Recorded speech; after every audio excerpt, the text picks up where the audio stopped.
ओम शांति। 10 जून 2021 साकार मुरली। शिव बाबा कहते, मीठे बच्चे, अमर बाबा आया है तुम्हें ज्ञान का तीसरा नेत्र देने। अभी तुम तीनों कालों और तीनों लोकों को जानते हो। प्रश्न, रूहानी बाप रूहों को वर्षा किस आधार पर देते हैं? उत्तर, पढ़ाई के आधार पर। जो बच्चे अच्छी रीति पढ़ते हैं, देह अभिमान को छोड़ देही अभिमानी रहने का पुरुषार्थ करते हैं, उन्हें ही बाप का वर्षा मिलता है। लौकिक बाप सिर्फ बच्चों को वर्षा देते, लेकिन पारलौकिक बाप का संबंध रूहों से है, इसलिए रूहों को वर्षा देते हैं। गीत, भोलेनाथ से निराला कोई और नहीं। ओम शांति। बाबा कहते, रूहानी बच्चे रूहानी बाप से अमर कथा सुन रहे हैं। इस मृत्यु लोक से अमर लोक में जाने के लिए निर्माण धाम को अमर लोक नहीं कहा जाता। अमर लोक जहाँ तुम अकाले मृत्यु को नहीं पाते हो, इसलिए उनको अमर लोक कहा जाता है। बाबा कहते, रूहानी बाप जिसको अमरनाथ कहा जाता है, जरूर अमर लोक में ले जाने के लिए मृत्यु लोक में कथा सुनाएंगे। 3 कथाएं भारत में ही मशहूर है। अमर कथा, सत्यनारायण की कथा, तीजरी की कथा। बाबा कहते, भक्ति मार्ग में तो तीजरी का अर्थ कोई समझते ही नहीं है। ज्ञान का तीसरा नेत्र सिवाय ज्ञान सागर अमर बाबा के कोई दे न सके। ये भी झूठी कथाएं सुनाते हैं। बाबा कहते, मीठे मीठे रूहानी बच्चे, अब ज्ञान जान गए हैं कि हमको अब ज्ञान का तीसरा नेत्र मिल रहा है। जिस तीसरे नेत्र से तीनों कालों तीनों लोकों को तुम जान चुके हो। मूल वतन, सूक्ष्म वतन, स्थूल वतन के आदि मध्य अंत को भी जान चुके हो। इसलिए बच्चे अपने को त्रिकालदर्शी भी समझते हैं। तुम मीठे मीठे बच्चों, बगैर सृष्टि में कोई त्रिकालदर्शी नहीं होता। बाबा कहते, तीनों कालों अर्थात सृष्टि के आदि मध्य अंत को नहीं जानते। मूल वतन, सूक्ष्म वतन, स्थूल वतन को बहुत जानते हैं, परंतु तीनों कालों के आदि मध्य अंत को कोई नहीं जानते। अब मीठे मीठे रूहानी बच्चे रूहानी बाप से सुन रहे हैं। हम उनके बच्चे बने हैं। एक ही बार तुम रूहानी बच्चों को रूहानी बाप मिला है। बाबा कहते, रूहों को पढ़ाते हैं और सब देह अभिमानी होने के कारण कहते हैं, मैं ये पढ़ाता हूँ, मैं ये करता हूँ। देह अभिमान आ जाता है। बाबा कहते, अभी इस संगम पर रूहानी बाप आकर रूहानी बच्चों को कहते हैं, तुम अच्छी रीति पढ़ो। बाप से हर एक बच्चा वर्षा लेने का हकदार है, क्योंकि सब रूहानी बच्चे हो ना। लौकिक संबंध में सिर्फ बच्चा वर्षे का हकदार बनता है। इस पारलौकिक संबंध में सभी बच्चों रूहों को वर्षा मिलता है। अमर कथा की भी कथा सुनाते हैं। बाबा कहते, अमरनाथ की भी कथा सुनाते हैं। कहते हैं, पार्वती को पहाड़ी पर कनदराओं में जाकर कथा सुनाई।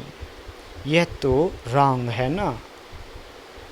अब तुम बच्चे जानते हो झूठ क्या है, सच क्या है। सच तो ज़रूर सच्चा बाबा ही सुनाएंगे। बाप एक ही बार सच सुनाए सचखंड का मालिक बनाते हैं। तुम जानते हो ये झूठ खंड को आग लगनी है। यह जो कुछ देखने में आता है ये नहीं रहेगा। समय बाकी थोड़ा है। ये शिव बाबा का ज्ञान यज्ञ है। जैसे लौकिक संबंध में भी बाप यज्ञ रचते हैं, कोई रुद्र यज्ञ रचते हैं, कोई गीता यज्ञ कोई रामायण यज्ञ रचते हैं। यह है शिव बाबा का रुद्र ज्ञान यज्ञ। यह अंतिम यज्ञ है। बाबा कहते, तुम जानते हो हम अमरपुरी में अब जा रहे हैं। बाकी थोड़े मिनट का अब रास्ता है। कोई भी मनुष्य को यह पता नहीं है। वह तो कह देते हैं मृत्युलोक से अमरलोक में जाने के लिए 40,000 वर्ष अभी पड़े हैं। बाबा कहते, अमरलोक सतयुग को कहा जाता है। तुम बच्चों को अभी बाबा सम्मुख बैठ अमर कथा, तिजरी की कथा, सत्यनारायण की कथा सुना रहे हैं।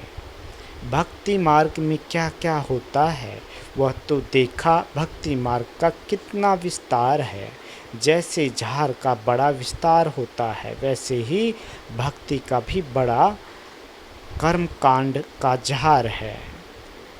बाबा कहते हैं यज्ञ, व्रत, नेम, जप, तप आदि कितना करते हैं। इस जन्म के भक्त तो बहुत बैठे हैं। मनुष्य की वृद्धि होती रहती है। तुम भक्ति मार्ग में आए हो तब से दूसरे धर्म स्थापन हुए हैं। हर एक का अपने धर्म से कनेक्शन है। हर एक की रस्म रिवाज अलग है। भारत अमरपुरी था, भारत अब मृत्युलोक है। तुम आदि सनातन देवी देवता धर्म वाले थे, परंतु अब पतित होने के कारण तुम अपने को देवता कहला नहीं सकते। बाबा कहते, ये तुमको भूल गया है कि हम सो देवता थे। जैसे कहते हैं क्राइस्ट ने हमारा धर्म स्थापन किया तो हमारे क्रिश्चियन चले आए हैं। ऐसे नहीं कि यूरोपियन धर्म के हैं।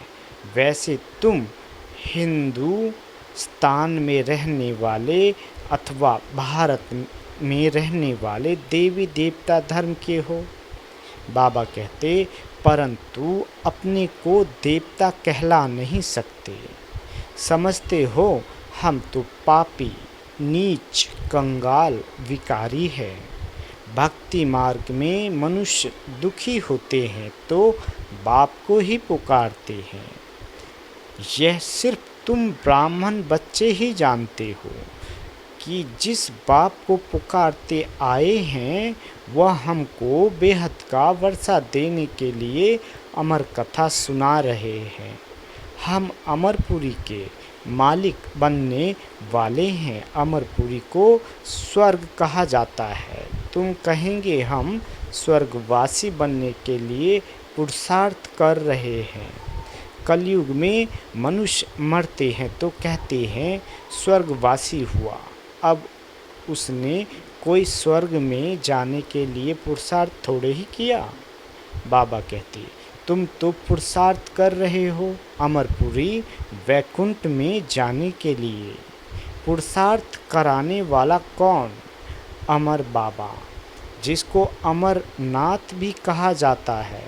इस यज्ञ को पाठशाला भी कहा जाता है। दूसरे कोई पाठशाला को यज्ञ नहीं कहा जाता। यज्ञ अलग रचे जाते हैं जिसमें ब्राह्मण लोग बैठ मंत्र पढ़ते हैं। बाबा कहते, बाप कहते हैं ये तुम्हारा कॉलेज भी है, यज्ञ भी है, दोनों इकट्ठे हैं। तुम जानते हो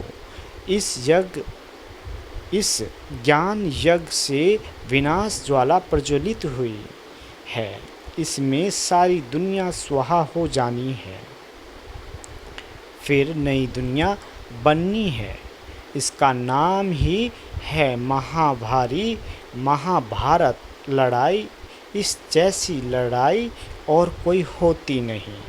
बाबा कहते यह बाबा कहते हैं, युद्ध में मुसलों से लड़ाई हुई, तुम्हारे साथ लड़ाई तो है नहीं। इसको महाभारत लड़ाई क्यों कहते हैं? बाबा पूछते, भारत में तो एक ही धर्म होता है ना, मौत तो बाहर है, यहाँ लड़ाई की तो बात नहीं है। बाप समझाते हैं, तुम्हारे लिए नई दुनिया चाहिए तो जरूर पुरानी दुनिया का विनाश होगा। तुम बच्चों की बुद्धि में विराट रूप का भी सारा ज्ञान है। ये भी समझते हो जो कल्प पहले आए थे वही आएंगे। देवता बनने के लिए बुद्धि का काम है। हम जितने ब्राह्मण बने हैं अब फिर देवता बनेंगे। प्रजापिता ब्रह्मा भी गाया हुआ है। परमपिता परमात्मा ब्रह्मा द्वारा मनुष्य सृष्टि रचते हैं, इसलिए ब्रह्मा को प्रजापिता कहते हैं। परंतु कैसे कब रचते हैं ये कोई नहीं जानते। बाबा कहते, क्या शुरू में मनुष्य नहीं है? जिनको रचते हैं बुलाते ही हैं। पतित पावन आओ, तो जब मनुष्य पतित होते हैं तब तो बाप आते हैं। दुनिया को बदलना है तुमको। बाप नई दुनिया का लायक बनाते हैं। अभी सब तमो प्रधान पुरानी दुनिया में हो, फिर सतो प्रधान बनना है। बाप ने समझाया है, हर एक मनुष्य मात्र को हर चीज को सतो रजो तमो में आना होता है। दुनिया नई से पुरानी जरूर होती है। कपड़ा भी नया पहनते हैं फिर पुराना होता है। तुमको ज्ञान मिला है, सच्ची सत्य नारायण की कथा अभी तुम सुन रहे हो। बाबा कहते, गीता है सर्वशास्त्र मई शिरोमणि, बाकी है उनके बाल बच्चे। जैसे ब्रह्मा की वंशावली वैसे गीता है मुख्य। ऊंचते ऊंच माँ बाप, बाकी है बच्चे। अभी माँ बाप से वर्षा मिल रहा है, बाकी कितने भी साथ पढ़े कुछ भी करे वर्षा मिल न सके। करके जो शास्त्र पढ़ते हैं उनकी बहुत कमाई होती है, वह तो हो गया अल्पकाल के लिए। यहाँ तुम बच्चे सुनते हो तो कितनी कमाई करते हो। 21 जन के लिए विचार करो, वह एक सुनाएंगे, सब उनको पैसे देंगे। यहाँ बाप तुम बच्चों को सुनाते हैं, तुम 21 जन के लिए कितने साहूकार बनते हो। वहाँ सुनाने वाले की जेब भरती है। भक्ति आदि करना प्रवृत्ति मार्ग वालों का काम है। तुम हो प्रवृत्ति मार्ग वाले। तुम जानते हो स्वर्ग लोक में हम पूज्य थे। अभी तो 84 जन्मों का हिसाब कहाँ से आए। बाबा कहते, यह है रूहानी ज्ञान जो सुप्रीम रूह ज्ञान सागर से मिलता है। पतित पावन बाप ही सबके सद्गति दाता है। हम बच्चों को अमर कथा सुना रहे हैं। जन्म जन्मांतर झूठी कथा सुनते आए हो, अब सच्ची कथा सुनकर तुम 16 कला संपूर्ण बनते हो। चंद्रमा को 16 कला संपूर्ण कहा जाता है, सूर्य के लिए नहीं कहते हैं। तुम जानते हो हम आत्माएं भविष्य में सर्वगुण संपन्न 16 कला संपूर्ण बनेंगे। फिर आधा कल्प के बाद उन्होंने खाद पड़ जाती है। अभी तुम समझते हो हम फिर से सर्वगुण संपन्न 16 कला संपूर्ण 100 देवता फिर से बन रहे हैं। बाबा कहते हम आत्माएं पहले अपने घर जाएंगे, फिर हम शरीर धारण कर सो देवता बनेंगे, फिर चंद्रवंशी घराने में आएंगे। 84 जन्मों का हिसाब किताब चाहिए, किस युग में किस वर्ष में कितने जन्म हुए। बाप ने 84 जन्मों की सच्ची सच्ची कथा अब सुनाई है तुम बच्चों को। कहेंगे तुम भारतवासी 84 जन्म लेते हो, अपने को एक तो ब्राह्मण समझना पड़े। मम्मा बाबा कहते हो ना, वर्षा शिव बाबा से लेते हो। ब्रह्मा बाबा द्वारा ब्रह्मा भी उनका हो गया, ब्रह्मा से वर्षा मिल ना सके, यह भी भाई हो गया। यह शरीरधारी है ना, तुम सब बच्चे वर्षा उनसे लेते हो, इन ब्रह्मा से नहीं, जिससे वर्षा नहीं पाना है। बाबा कहते उनको याद नहीं करना है, एक शिव बाबा को ही याद करना है। उनको ही कहते हैं तुम मात पिता हम बालक तेरे।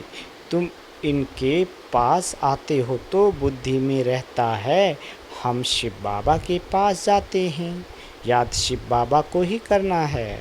आत्मा पिंडी है, उसमें 84 जन्मों का पाठ नूंधा हुआ है।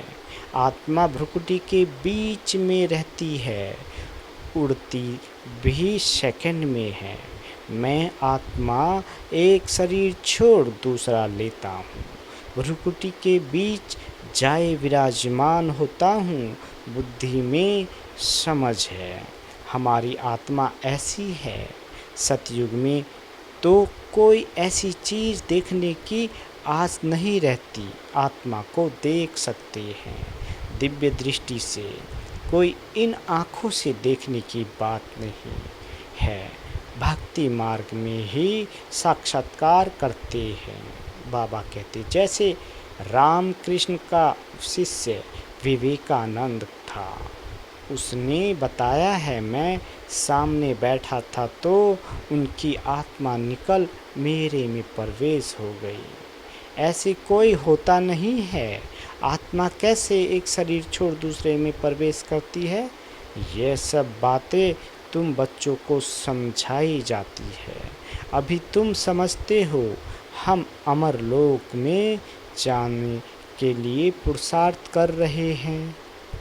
अमर लोक में हम जन्म लेंगे, वहाँ हम गर्भ महल में होंगे, वहाँ तो गर्भ जेल। यहाँ बाबा कहते यहाँ तो गर्भ जेल में बहुत त्राही त्राही करते हैं। अब आधा कल्प के लिए बाबा तुमको सब दुखों से छुड़ाते हैं, तो कितना प्यार से ऐसे बाप को याद करना चाहिए। अच्छा, मीठे मीठे स्किल दे बच्चों प्रति माता पिता बाप दादा का याद प्यार और गुड मॉर्निंग। रूहानी बाप की रूहानी बच्चों को नमस्ते। हम रूहानी बच्चों की रूहानी माता पिता बाप दादा को याद प्यार गुड मॉर्निंग और नमस्ते। मीठे बाबा नमस्ते। धारणा के लिए मुख्य सार। पहला, स्वयं को रूह समझ रूहानी बाप से पढ़कर पूरा वर्षा लेना है। सचखंड का मालिक बनने के लिए सच्ची कथा सुननी और सुनानी है। दूसरा, जिस बाप से बेहद का वर्षा मिलता है उसे ही याद करना है, किसी देहधारी को नहीं। इस पुरानी दुनिया को आग लगनी है, इसलिए इससे देखते भी नहीं देखना है। बाबा वरदान देते, मन मनाभाव की विधि द्वारा मन रस की स्थिति का अनुभव करने और कराने वाले सर्व बंधन मुक्त भाव। बाबा कहते जो बच्चे लोहे की जंजीरें और महीन धागों के बंधन को तोड़ बंधन मुक्त स्थिति में रहते हैं, वे कलयुगी स्थूल वस्तुओं की रसना व मन के लगाव से मुक्त हो जाते हैं।